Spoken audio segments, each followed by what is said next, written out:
अनुभव की कंघी। रामधन नाम का एक पुराना व्यापारी था जो अपनी व्यापारी समझ के कारण दोनों हाथों से कमा रहा था। उसको टक्कर देने वाला कोई भी नहीं था। वह दूर दूर से अनाज लाकर उसे शहर में बेचता था, जिससे उसे बहुत सा लाभ होता था। वो अपनी इसी कामयाबी से बहुत खुश था, इसलिए उसने सोचा कि व्यापार बढ़ाना चाहिए और उसने पड़ोसी राज्य में जाकर व्यापार करने की सोची। दूसरे राज्य में जाने के रास्ते का मानचित्र देखा गया, जिसमें साफ था कि रास्ते में एक बहुत बड़ा मरुस्थल है। खबरों के अनुसार उस स्थान पर कई लुटेरे भी हैं, लेकिन बूढ़ा व्यापारी कई सपने देख चुका था। उस पर दूसरे राज्य में जाकर धन कमाने की इच्छा प्रबल थी। उसने अपने इस किसान साथियों को लेकर प्रस्थान करने की ठानी ली। बैलगाड़ियां तैयार की और उस पर अनाज लादा। इतना सारा माल था जैसे कोई राजा का शाही सवारी हो।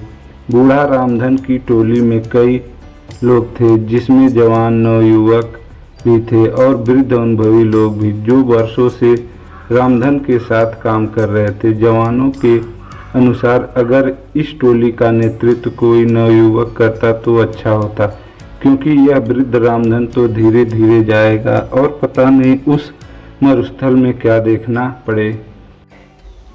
तब कुछ नौजवानों ने मिलकर अपनी अलग टोली बना ली और स्वयं का माल ले जाकर दूसरे राज्य में व्यापार करने की ठानी। रामधन को उसके चहेते लोगों ने इसकी सूचना दी। तब रामधन ने कोई गंभीर प्रतिक्रिया नहीं दिखाई। उसने कहा, भाई, सबको अपना फैसला करने का हक है।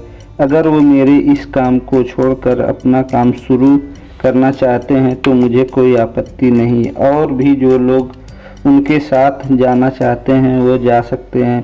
अब दो अलग व्यापारियों की टोली बन चुकी थी, जिसमें एक का नेतृत्व वृद्ध रामधन कर रहे थे और दूसरे का नेतृत्व युवक गणपत कर रहे थे। दोनों की टोली में वृद्ध एवं नौजवान दोनों सवार थे। सफर शुरू हुआ। रामधन और गणपत अपनी अपनी टोली लेकर चल पड़े। थोड़े दूर सब साथ साथ चल रहे थे कि जवानों की टोली तेजी से आगे निकल पड़ी और रामधन और उसके साथी पीछे रह गए। रामधन की टोली के नौजवान इस धीमी गति से बिल्कुल खुश नहीं थे और बार बार रामधन को कोस रहे थे। कहते कि वे नौजवानों की टोली तो कब की नगर की सीमा लांघ चुकी होगी और कुछ ही दिनों में मरुस्थल भी पार कर लेगी और हम सभी इस बूढ़े के कारण भूखे मर जाएंगे। धीरे धीरे रामधन की टोली नगर की सीमा पार करके मरुस्थल के समीप पहुंच जाती है। तब रामधन सभी से कहते हैं, यह मरुस्थल बहुत लंबा है और इसमें दूर दूर तक पानी की एक बूंद भी नहीं मिलेगी, इसलिए जितना हो सके पानी भर लो। और सबसे अहम, मरुस्थल लुटेरे और डाकुओं से भरा है, इसलिए हमें यहाँ का सफ़र बिना रुके करना होगा। साथ ही हर समय चौकन्ना रहना होगा। उन्हें मरुस्थल के पहले तक बहुत से पानी के गड्ढे मिल जाते हैं, जिसमें वे बहुत सा पानी संग्रह कर लेते हैं। तब उनमें से एक पूछता है कि इस रास्ते में पहले से ही इतने पानी के गड्ढे हैं, हमें एक भी गड्ढा तैयार नहीं करना पड़ा। तब रामधन मूंछों पर ताव देकर बोलते हैं, इसलिए तो मैंने नौजवानों की उस टोली को आगे जाने दिया। यह सभी उन लोगों ने खुद के लिए तैयार किया होगा, जिसका लाभ हम सभी को मिल रहा है। यह सुनकर टोली के विरोधी साथी खिंचवा जाते हैं और अन्य रामधन के अनुभव की प्रशंसा करने लगते हैं। सभी रामधन से के कहे अनुसार बंदोबस्त करके और आराम करके आगे बढ़ते हैं। आगे बढ़ते हुए रामधन सभी को आगाह कर देता है कि अब हम सभी मरुस्थल में प्रवेश करने वाले हैं। जहाँ न तो पानी मिलेगा, न खाने के लिए फल और न ही ठहरने का स्थान। यह सब बहुत लंबा है, हमें कई दिन भी लग सकते हैं। सभी रामधन की बात में हामी मिलाते हुए उसके पीछे हो लेते हैं। अब वे सभी मरुस्थल में प्रवेश कर चुके थे, जहाँ बहुत ज़्यादा गर्मी थी, जैसे अलाव लिए चल रहे हो। आगे चलते चलते उन्हें सामने से कुछ लोग आते दिखाई देते हैं। वे सभी रामधन को प्रणाम करते हैं और हाल चाल पूछते हैं। उनमें से एक कहता है, आप सभी व्यापारी लगते हो, काफ़ी दूर से चले आ रहे हो। अगर कोई सेवा का अवसर देंगे तो हम सभी तत्पर हैं। उनकी बातें सुनकर रामधन हाथ जोड़कर कह देता है कि भाई, हम सभी भले चंगे हैं। तुम्हारा धन्यवाद जो तुम सभी ने इतना सोचा। और वे अपने साथियों को लेकर आगे बढ़ जाते हैं। आगे बढ़ते ही टोली के कुछ नवयुवक फिर से रामधन को कोसने लगते हैं कि जब वे लोग हमारी सहायता कर रहे हैं तो इस वृद्ध रामधन को क्या परेशानी है। कुछ दूर चलने के बाद फिर से कुछ लोग सामने से आते दिखाई देते हैं, जिनके वस्त्र गीले थे, और वे रामधन और उसके साथियों से कहते हैं कि आप सभी राहगीर लगते हो और इस मरुस्थल के सफ़र से थके लग रहे हो। अगर आप चाहो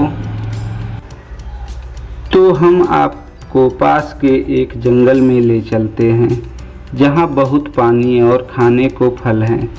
साथ ही अभी वहाँ पर तेज बारिश भी हो रही है।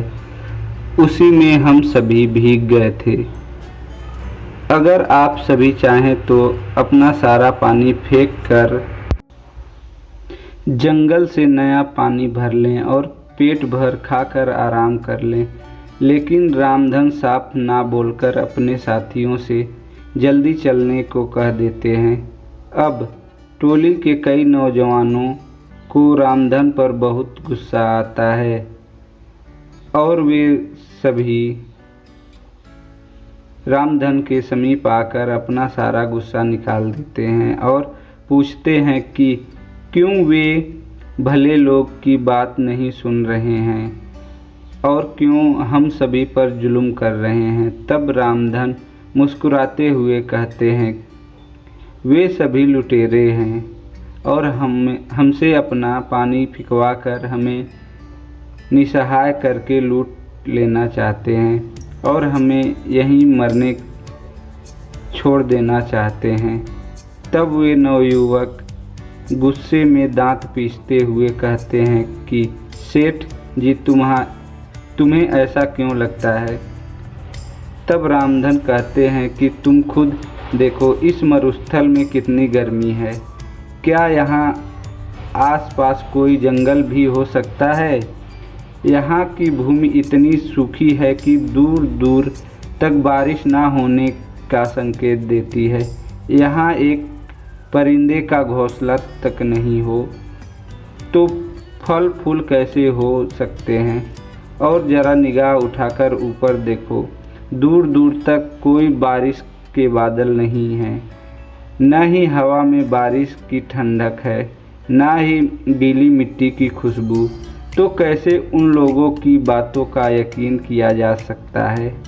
मेरी बात मानो, कुछ भी हो जाए अपना पानी मत फेंकना और न ही कहीं भी रुकना। कुछ देर आगे चलने के बाद उन्हें रास्ते में कई नरकंकाल और टूटी हुई बैलगाड़ियाँ मिलती हैं। वे सभी कंकाल गणपत की टोली के लोगों के थे। उनमें से एक भी नहीं बचा था। उनकी ऐसी दशा देख सभी रोने लगते हैं, क्योंकि वे सभी उनके साथी थे। तब रामधन कहते हैं कि जरूर इन लोगों ने तुम्हारे जैसे ही इन लुटेरों को अपना साथी समझा होगा और उनका परिणाम यह हुआ। आज उन्हें हम अपने जीवन से हाथ धोना पड़ा। रामधन सभी को ढांढस बंधाते हुए कहते हैं, हम सभी को भी यहीं जल्दी निकलना होगा, क्योंकि वे लुटेरे अभी हमारे पीछे हैं। प्रार्थना करो कि हम सभी सही सलामत यहाँ से निकल जाएं। शिक्षा कहते हैं कि जब अनुभव की कंघी जब काम आती है तब सर पर कोई बाल नहीं बचता, अर्थात अनुभव उम्र बीतने और जीवन जीने के बाद मिलता है। अनुभव कभी भी पूर्वजों की जागीर में नहीं मिलता। जैसे इस कहानी में नौजवानों में जोश तो बहुत था, लेकिन अनुभव की कंघी नहीं थी जो रामधन के पास थी, जिसका उसने सही समय पर इस्तेमाल किया और विपत्ति से सभी को निकाल कर ले गया। शिक्षा यही है, किसी काम को करने के लिए जोश के साथ अनुभव का होना भी अत्यंत आवश्यक है। दोस्तों, यह कहानी कैसी लगी हमें कमेंट करके ज़रूर बताएं। अगर यह कहानी आपको अच्छी लगी तो मेरे इस चैनल को सब्सक्राइब अवश्य करें। धन्यवाद।